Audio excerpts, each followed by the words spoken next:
Señor mío y Dios mío, creo firmemente que estás aquí, que me ves, que me oyes. Te adoro con profunda reverencia. Te pido perdón de mis pecados y gracia para hacer con fruto este rato de oración. Madre mía Inmaculada, San José, mi Padre y Señor, Ángel de mi guarda, interceded por mí. No sé si sabrás quién es Adolf Eichmann. Este hombre es tristemente conocido porque fue el mayor responsable del exterminio de los judíos en Alemania nazi. Organizó las deportaciones masivas de los judíos a los campos de concentración, pues para acabar allí con sus vidas, a veces después de haberlos utilizado como mano de obra barata. Y con este historial, cualquiera podría pensar que se trataba de un auténtico monstruo, ¿no? Pues lleno de odio.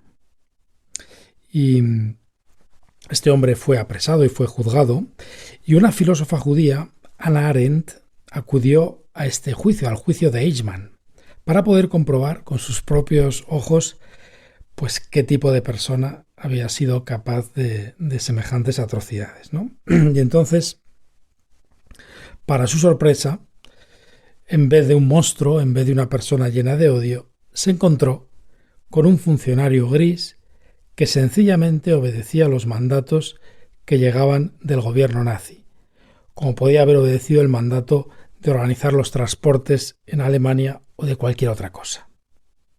Después de este juicio, esta filósofa acuñó una expresión que se ha hecho célebre, que quizá hayas oído,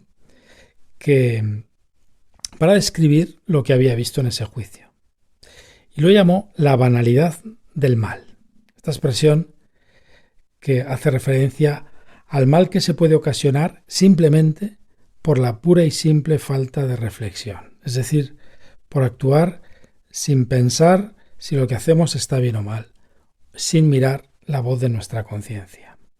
Pues Eichmann, que decía que simplemente había obedecido órdenes, desde luego que fue responsable de todo aquel mal. Pero no porque su corazón estuviese arrebatado por el odio, sino sencillamente porque no miró a su interior, no se paró a escuchar a su conciencia ni a su corazón. Señor, ¿cuánto mal podemos hacer o cuánto bien podemos dejar de hacer si no escuchamos tu voz dentro de nosotros? San Juan Pablo II decía que la oración es la voz interior de la gracia. Y Santa Teresa de Jesús decía que quien no hace oración no necesita demonio que le tiente. Sin oración vivimos como ciegos, ¿no? Y lo peor es que no nos damos ni cuenta de nuestra ceguera. Por el contrario, cuando nos acercamos a tu palabra, Señor, cuando te escuchamos en el Evangelio, cuando hacemos oración, cuando nos convertimos en almas de oración, entonces tu palabra, como dice el Salmo, es luz para mis pasos. Y entonces haremos mucho más bien que el que nos parece. Qué grandeza tienen los hombres y las mujeres que han sido sensibles a esa voz interior y han sido capaces de seguirla en lo grande y en lo pequeño. Cuánta luz vierten sobre el mundo esas personas que humildemente, sencillamente, van haciendo cada día su ratito de oración y muchas veces sin darse cuenta. El que no reza con frecuencia piensa que no hace nada malo y en realidad tampoco hace mucho bueno. Y el que reza muchas veces piensa que hace muchas cosas mal, pero en realidad va dejando un rastro de bien y de luz, mucho más del que él se cree. Pues es lo que ocurre a Santo Tomás Moro, el santo que celebramos hoy. Santo Tomás Moro es, como lo llamó San Juan Pablo II, un mártir de la conciencia. Era un hombre muy inteligente, filósofo, gran intelectual y sobre todo era un hombre de oración. Llegó a ser gran canciller de Inglaterra, algo así como primer ministro, y era el hombre de confianza del rey Eduardo VIII, una persona sencilla, muy familiar y de excelente buen humor. Pero sobre todas sus cualidades destaca la rectitud de su corazón. Santo Tomás, a diferencia de Eichmann, no hacía las cosas sin haberlas antes meditado en su corazón y sin escuchar atentamente la voz de su conciencia. Ni siquiera las órdenes del rey, a quien guardaba absoluta lealtad, estaban por encima de su conciencia y esto, al final, le costó la vida. En 1535, pues Enrique VIII lo juzgó, acusado de alta traición porque no quiso prestar un juramento contra el Papa y porque se negó también a justificar el divorcio del propio rey con la reina Catalina de Aragón y porque tampoco aceptó el acta de supremacía que declaraba al rey cabeza de la nueva Iglesia de Inglaterra. Tomás Moro pues era muy consciente de que en su conciencia resonaba la voz de Dios y esa voz estaba por encima de su lealtad al rey y por encima de cualquier otra lealtad. Como en tiempos de los primeros cristianos, también Tomás Moro supo, como decían los apóstoles, obedecer a Dios antes que a los hombres. ¿Te acuerdas, no? Cuando los fariseos les mandaban callar y ellos decían, tenemos que obedecer a Dios antes que a los hombres. Y también a Santo Tomás Moro, pues esto le costó el martirio. Fue declarado culpable y recibió condena de muerte. Permaneció en la prisión de la Torre de Londres hasta ser decapitado el 6 de julio de ese mismo año.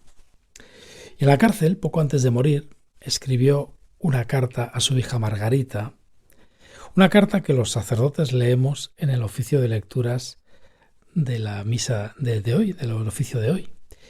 Y te la voy a leer no entera porque sería muy larga, pero casi, ¿no? Aunque estoy bien convencido, mi querida Margarita, de que la maldad de mi vida pasada es tal que merecería que Dios me abandonase del todo, ni por un momento dejaré de confiar en su inmensa bondad. Hasta ahora, su gracia santísima me ha dado fuerzas para postergarlo todo, las riquezas, las ganancias y la misma vida antes que prestar juramento en contra de mi conciencia. Espero confiadamente que la misma gracia divina continuará favoreciéndome, no permitiendo que el Rey vaya más allá, o bien dándome la fuerza necesaria para sufrir lo que sea con paciencia, con fortaleza y de buen grado. Mi paciencia, dice, unida a los méritos de la dolorosísima pasión del Señor, infinitamente superior en todos los aspectos a todo lo que yo pueda sufrir, mitigará la pena que tenga que sufrir en el purgatorio, y gracias a la divina bondad me conseguirá más tarde un aumento de premio en el cielo. No quiero, mi querida Margarita, desconfiar de la bondad de Dios, por más débil y frágil que me sienta. Más aún, si a causa del terror y del espanto viera que estoy a punto de ceder, me acordaré de San Pedro, cuando por su poca fe empezaba a hundirse por un solo golpe de viento, y haré lo que él hizo, gritaré a Cristo, Señor, sálvame. Espero que entonces él, tendiéndome la mano, me sujetará y no dejará que me hunda.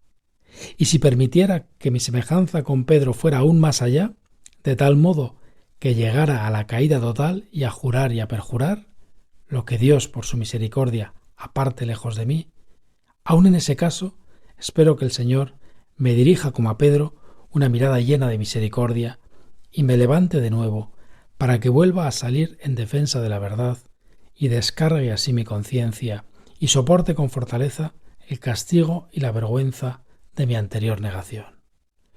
Finalmente, mi querida Margarita, de lo que estoy cierto es de que Dios no me abandonará sin culpa mía. Por esto me pongo totalmente en manos de Dios con absoluta esperanza y confianza. Espero con toda certeza que su bondad clementísima guardará fielmente mi alma y hará que sea su misericordia, más que su justicia, lo que se ponga en mí de relieve. Ten pues buen ánimo, hija mía, y no te preocupes por mí, sea lo que sea que me pase en este mundo.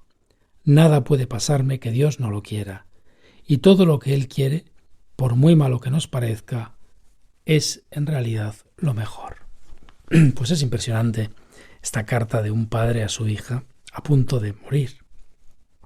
Lo que más me impresiona de esta carta, pues es que está empapada del Evangelio.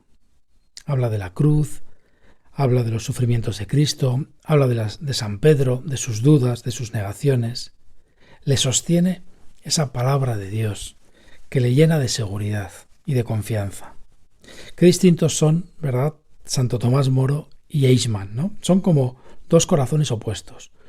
Uno lleno de luz y otro lleno de oscuridad por la falta de reflexión, por la rutina, por el no complicarse la vida. Pues quizá en nuestro corazón haya también zonas de luz y zonas de oscuridad. Y yo quiero, Jesús, vivir en la luz. Y para eso ayúdame a no abandonar la oración. Aunque me parezca que no me sirve, aunque me parezca que me distraigo, un ratito de oración cada día va abriendo cada vez más rendijas en el alma por las que entra, Señor, tu luz. Pues que como María tenga yo también un corazón que sepa meditar todas las cosas, que como ella aprenda a actuar con una conciencia cada vez más clara de estar haciendo la voluntad de Dios. Pues te doy gracias, Dios mío, por los buenos propósitos, afectos e inspiraciones que me has comunicado en esta meditación. Te pido ayuda para ponerlos por obra. Madre mía Inmaculada, San José, mi Padre y Señor, Ángel de mi guarda, interceded por mí.